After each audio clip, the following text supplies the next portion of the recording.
Hello, hello mga kumarites, it's me again, Mami Loy. At dahil malapit na nga pala akong mag 8 years sa bahay ni Kuya, bibigyan ko kayo ng mga kaunting kwento kung paano nga ba ako nag-umpisa at nakapasok dito sa loob ng bahay ni Kuya. Ito pa nga pala yung mga picture na naitago ko pamula nung nag-uumpisa pa nga pala ako dito. Ito pa nga pala yung mga kasama ko, si Gisette at si Jayan, at hanggang ngayon kasama ko pa rin sila. Hindi pa rin ako makapaniwala na pag tinitingnan ko itong mga picture na to sobrang tagal ko na pala dito sa bahay ni Kuya. Mabalik na nga tayo, ikukwento ko nga pala sa inyo kung paano nga pala ako nag-apply dito. Dahil dun sa dati kong inalisan na company ay regular naman ako doon. 5 years nga pala ako sa company na yon, pero forced resign ang nangyari. Dahil alam nyo yun, napagbintangan lang ako sa bagay na hindi ko naman ginawa. Sobrang iniyakan ko nga yun at hanggang ngayon nga inaiiyak pa rin ako pag naaalala ko. Yung wala naman silang ebidensya pero pinilit kang i-force resign. Sobrang iniyakan ko nga yun at alam nga yun ng aking asawa dahil magkasama nga kami sa company na yon. Pero syempre wala na rin naman ako magagawa doon, kaya naman tinanggap ko na lang. Pinagdasal ko na nga lang talaga kay Lord na siya na lang yung bahala sa akin. Gamit na gamit ko talaga yung quotation na everything happens for a reason. Kaya kung mapapansin nyo ayan pa rin talaga yung nakalagay sa profile ko. At ngayon ko nga nare-realize na kaya pala ako tinanggal sa company na yun, magsasara pala sila. Totoo pala talaga yung sinasabi nila na kaya pala nangyayari sa'yo yung mga bagay na hindi mo inaasahan, may pine-prepare pala si Lord sa'yo na maganda. At ang sabi ko nga nun, hindi naman pwedeng nasa bahay lang ako at nagmumukmuk. Kesa naman iyakan ko nga ng iyakan ay nag-move on na nga lang ako. At ang una nga pala nag-apply dito ay yung BFF ko na si Sel. Sinabi nga lang niya sa akin kung saan mag-a-apply at Pordagora na nga ang person. Hindi ko nga alam ang pasikot-sikot sa FPIP, pero kahit mag-isa nga ako nag-apply ako. Ang sabi ko pa nga sa sarili ko nun, kung hindi man ako matatanggap ay hindi nga para sa akin itong company na to. Agency pa nga pala nun at wala pang direct. Ang kagandahan nga lang nung agency pa kami ay walang endo. Kaya naman umabot nga ako ng 3 taon sa pagiging agency. Baguhan pa nga lang ako dito at pagkakatapos nga ng trabaho ay nagkakayayaan nga kami maglomi. At dahil wala pa nga kaming shuttle niyan ay pagkakaawas nga ay napunta nga kami kung saan pwede kumain. At ang lagi ko nga nasa isip nun sana ma-regular ako sa company na to. At ayan nga kasi yung panahon na yung anak ko nga ay napakasakitin. At ayan nga pala yung mga katrabaho ko na pumunta nga ng ospital at hindi ko nga alam. Kaya naman pagkatapos nga nilang dumalaw sa ospital ay dinala ko nga sila sa Sampaloc Lake at kumain nga kami dito sa McDo. At shoutout nga pala dun sa mga katrabaho ko na ngayon ay wala na nga pala sa bahay ni Kuya. At kung mapapansin nyo nga ang mga picture nga namin ay mga malalabo pa. At maiba nga tayo nung nakapasok nga ako sa company na to ay talaga namang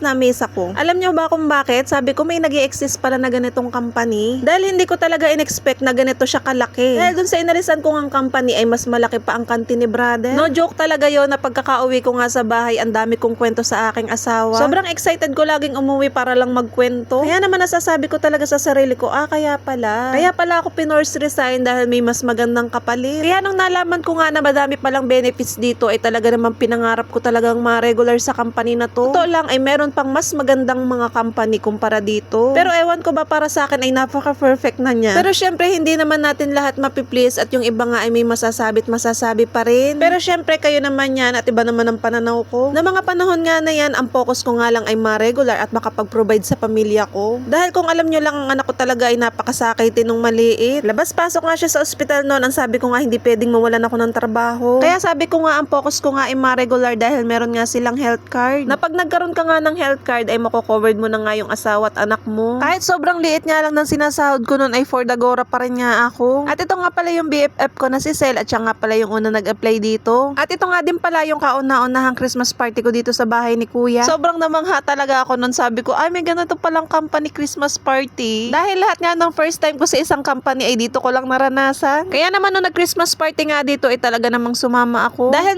curious talaga ako kung anong ganap sa isang company Christmas party. At ito nga pala yung mga kasamahan ko sa trabaho na ngayon nga ay wala na sa bahay ni Kuya. Dahil yung iba nga dyan ay may mga kanya-kanyang goal naman sa buhay. Syempre kapag ka company operator ka ay hindi naman talaga ganun kalaki ang kitaan. Kaya naman yung iba nga ay ang focus nga ay dun nga sa malaki ang kita. Pero ewan ko ba, ako naman ay hindi ko naman naisip umalis sa bahay ni Kuya. Kontento na kasi ako, ang mahalaga sa akin ay may trabaho nga ako. Kaya naman yung iba ng mga kasama ko nga dyan ay nasa ibang bansa na. Para sa akin kasi ay napaka-perfect na nga ng company na to dahil sabi ko nga sa kanila kung aalis kayo dito ay mag-abroad na lang kayo. At isa pa nga sa mga nagustuhan ko dito ay hindi sila mahigpit sa absent. Kumpara talaga dun sa dati kong inalisan na napakahigpit. Basta dito nga ay mag-inform ka lang ay hindi ka naman tatanggalin agad. Kaya lang din naman talaga hindi nagtatagal yung iba dahil nga minsan ay sa katrabaho na rin. At saka dun sa mga piling tagapagmana ng company. Siguro naman sa lahat ng company ay hindi yan mawawala. Kaya nga sabi ko sa inyo ikaw na rin talaga ang pipili ng sarili mong peace of mind. Dahil choice mo naman kung magi-stay ka o aalis ka. Well anyway, highway, mabalik na nga tayo dito sa aking mga picture. Ito nga pala yung kauna-unahan kong sumama sa isang summer outing sa isang company. Syempre,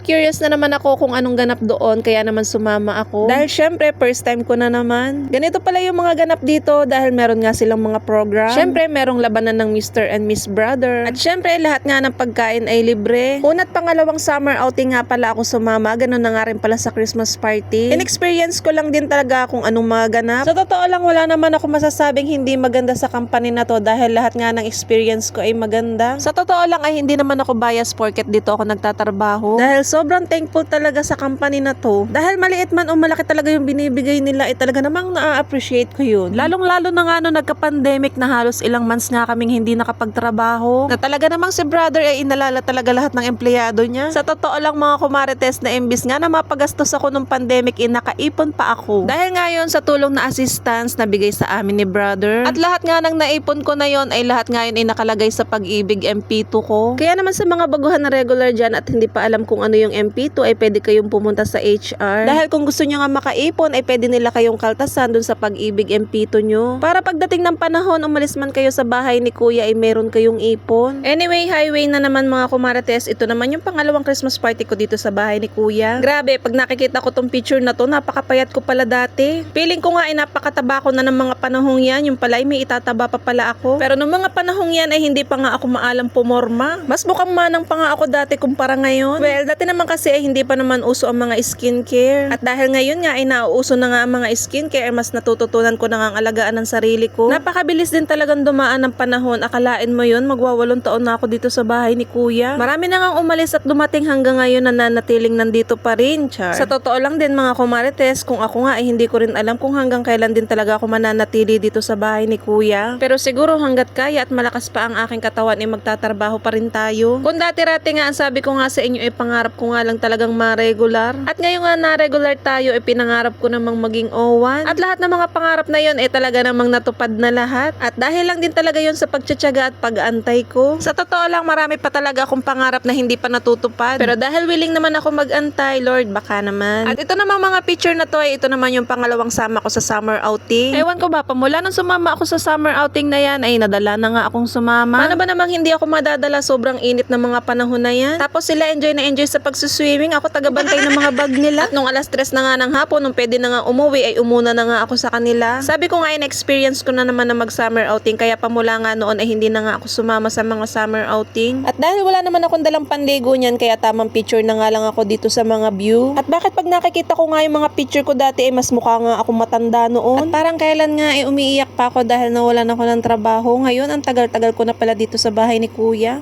At hindi porket company operator ka lang wala ka nang masasabi sa sarili mo. Dahil yung katrabaho ko nga na si Gisette, parang kailan lang ngayon may bahay na dahil sa pagtatrabaho lang din kay brother. Oo, totoo yan. Akala niya hindi niya kaya pero kinaya niya. At ngayon nga ay meron na nga siyang sariling bahay. Dahil yung iba kasi kailangan pa talagang mag-abroad para lang magkaroon ng sariling bahay. At si Jaya naman ay nakapagpatapos ng kanyang mga kapatid sa pagtatrabaho lang din kay brother. Kaya naman kung isa kang company operator ay wag mong nilalang lang kami. Dahil naku, hindi tatakbo ang production kapag walang operator. At sa lahat na may mga trabaho dyan ay magpasalamat kayo dahil may mga trabaho kayo. At sasabihin ko nga sa inyo walang perfectong kumpanya. Ayun ay sa mga taong hindi maalam maka-appreciate kung ano yung trabaho nila. O siya, hanggang dito na lang. Happy 5 years anniversary and 8 years in total. At shoutout lahat sa mga katrabaho ko. Thank you for watching. Bye!